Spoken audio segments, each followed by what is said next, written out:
Vehicles park చేయొద్దు, ఆ spot అట్లా చేస్తాము. సో దాని ప్రకారమే వెహికల్స్ సీజ్ చేస్తాం, దాని ప్రకారం వెహికల్స్ అలా ఇస్తున్నాం. అదే మేము వేరే ఇంకేం అక్కడ చేయలేదమ్మా. అంటే దానిపైన ఫోర్స్ ఒత్తిడి ఉంది, మీ పై నుంచి కూడా ఒత్తిడి ఉంది, ఎందుకంటే ఆమె పక్కన వాళ్ళు కూడా ఎవరైనా మీకు కంప్లైంట్ చేయడం జరిగింది. ఎలాంటి ఒత్తిడి చెప్పండి? ఒత్తిడి ఎలాంటి ఒత్తిడి అంటే పక్కన షాప్ వాళ్ళు కూడా ఏదైనా కంప్లైంట్ చేయడం జరిగిందా? మేము ట్రాఫిక్ అండి, ట్రాఫిక్ ఎవరు కంప్లైంట్ చేయరు, అది లా అండ్ ఆర్డర్ ఇష్యూ అవుతుంది.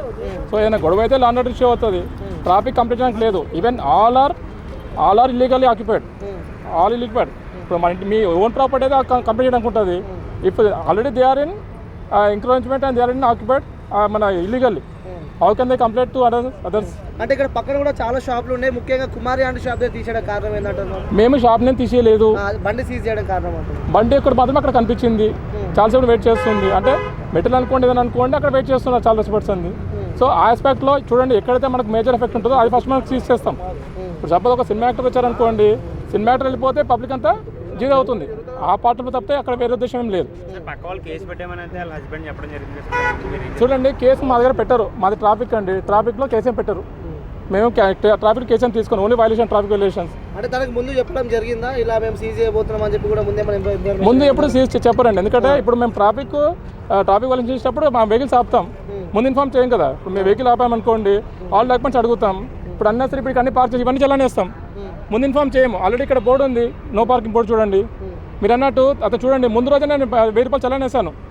రెగ్యులర్గా వెహికల్ పార్క్ చేస్తున్నారు, ట్రాఫిక్ జామ్ చేస్తాను చెప్పి ఆల్రెడీ ముందు పార్క్ చేస్తాను.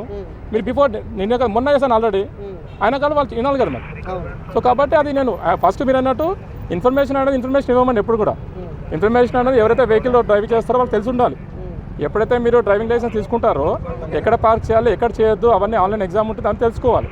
కానీ కాకపోతే ఇక్కడ అయినా కానీ మేము ఇక్కడ నో పార్కింగ్ బోర్డు పెట్టాం చూడండి, అయినా కానీ ఆల్ వెహికల్స్ ఆర్ పార్కింగ్. అది for 1 or 2 minutes and secondary. Okay, so next మరి ఎప్పుడు ఆ వెహికల్ సీజింగ్ నుంచి బయటకు ఎప్పుడు వచ్చే అవకాశం ఉంది? సో ఏ విధంగా దాని కార్యాచరణ ఉండబోతుంది తర్వాత? ఏం లేదండి, జస్ట్ ఆ వెహికల్ ఆర్టీకి రాస్తాము.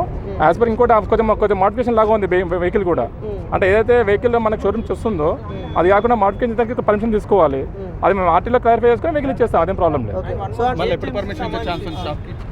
మేమేం పర్మిషన్ క్యాన్సిల్ చేయలేదండి, పర్మిషన్ క్యాన్సిల్ చేయలేదు. మేము అసలు వెహికల్ అసలు షాప్నే టచ్ చేయలేదు, మేము ఓన్లీ వెహికల్సే టచ్ చేస్తున్నాం. అన్నెసరిగా అతను మా మీద చెప్తున్నాం, కానీ అసలు మేము కనీసం మేము ఫుట్పాత్ ఎక్కామా? అంటే వన్ సార్, ఇక్కడ ఏదైనా షాపు భారీ ఎత్తున నడుస్తుంది, సో దానికి జీహెచ్ఎంసీ నుంచి ఎలాంటి పర్మిషన్ మినిమం పర్మిషన్స్ లేకుండా కూడా నడిపిస్తున్నారు. డైలీ ఒక టర్న్ ఓవర్ చేస్తున్నారు, దాదాపు మంత్లో వచ్చేసి 5 lakhs టర్న్ ఓవర్ దాకా ఉంటుందని ఆమె చెప్తున్నారు. సో రెండు వాటిపై జీహెచ్ఎంసీ కూడా చర్యలు తీసుకోవాలి కదా. అంటే తీసుకోవాలండి, ఆల్రెడీ మా తరఫు నుంచి కూడా మేము అది ఆల్రెడీ మా డీసీపీ గారు సిబిఐ అది కూడా ఆల్ ఫుట్పాత్ ఆక్యుపైడ్స్ అన్ని కూడా మేము రికార్డ్ మెయింటైన్ చేస్తున్నాము. తమరు అన్నట్టు జీహెచ్ఎంసీకి లెటర్ పెడుతున్నాము, కంబైన్డ్ ఆపరేషన్ అని తీపేస్తాం ట్రై చేస్తున్నాం. సో మీకు ఇక్కడ ట్రాఫిక్ మీద ఎవరైనా ఫిర్యాదు చేశారంటే వాహనదారులు కావచ్చు, ట్రాఫిక్ ఇబ్బంది అనేది మాకు కంట్రోల్ నుంచి వస్తుందండి. ఎక్కడైతే ట్రాఫిక్ అవుతుందో అక్కడ రెడ్ సింబల్ వస్తుంది, మాకు ఫిర్యాదు చేయకుండా మా లిమిట్స్ కాబట్టి మేము ఖచ్చితంగా మేము అక్కడ అప్రోచ్ అవుతాం. ఓకే ఫైన్, మేము కూడా చాలాసార్లు కవర్ చేసాము. ఇక్కడ వెహికల్ పార్క్ చేయడం వల్ల చాలా వెహికల్స్ ఆగిపోయాయి. సో దీనికి ఏంటంటున్నారంటే కొందరు పొలిటిక్స్ అంటే రిలేషన్ అంటే సంబంధంతో మాట్లాడుతున్నారు, ఇది కావాలని చేయించారు పాలిటిక్స్. సింపుల్ అండి, పాలిటిక్స్ కాదు. ఇక్కడ చెప్తానండి, ఎక్కడైతే ఇప్పుడు ఈ యూట్యూబ్స్ అనుకోండి ఇవనుకోండి, ఐ థింక్ అంటే ఇప్పుడు ఆమెనే నేను ఇప్పుడు యూట్యూబ్స్ ఛానల్ వల్ల పబ్లిక్ గ్యాదరింగ్ అవుతున్నారు, పబ్లిక్ గ్యాదరింగ్ అవడం వల్ల ట్రాఫిక్ జామ్ అవుతుంది. ఇప్పుడు మీరు చూడండి, ఈ ఫుట్పాత్ అంతా ఇలా నిలబడ్డారు. సో వాళ్ళని చూసి ఇంకొకరు అంటే తన వల్ల కొంచెం ఏముంది, కానీ మిగతా వాళ్ళ పబ్లిక్తో కూడా ఎక్కువ ఇష్యూ అవుతుంది. అందువల్ల మేము రావాల్సి వస్తుంది తప్పితే అక్కడ పర్సనల్ ఇష్యూ ఏం లేదు అక్కడ. సో ఇంకోటి ఇక్కడ ఫుడ్ బ్లాక్స్ చాలా షాప్స్ ఉన్నాయి కాబట్టి పార్కింగ్ కి సంబంధించి ఇబ్బందులు కూడా మనం ఎదుర్కొంటున్నాం. సో పార్కింగ్ ఎక్కడైనా ఏర్పాటు చేసే అవకాశాలు ఏమైనా ఉన్నాయా, లేకపోతే ఆల్రెడీ ఇక్కడ పార్కింగ్ కూడా ఉందా? Already they are unnecessary parking. ఇప్పుడు ఫుట్పాత్ మీద పెట్టడమే కరెక్ట్. మేము అసలు మొత్తం రిమూవల్కే ట్రై చేస్తున్నాం. అదే సరే, కోర్ట్ ఆర్డర్ని మేమైతే చేయలేం కదా. కోర్ట్ అండ్ జిహెచ్ఎంసీ అది గవర్నమెంట్ ల్యాండ్ అంటుంది. నాకు కంప్లీట్ ఐడియా లేదు, రీసెంట్గా ట్రాన్స్ఫర్ చేసాను కాబట్టి కంప్లీట్ ఐడియా లేదు. సో నా part of my job is to clear the traffic, to clear the traffic only. Okay sir, అది ఓకే.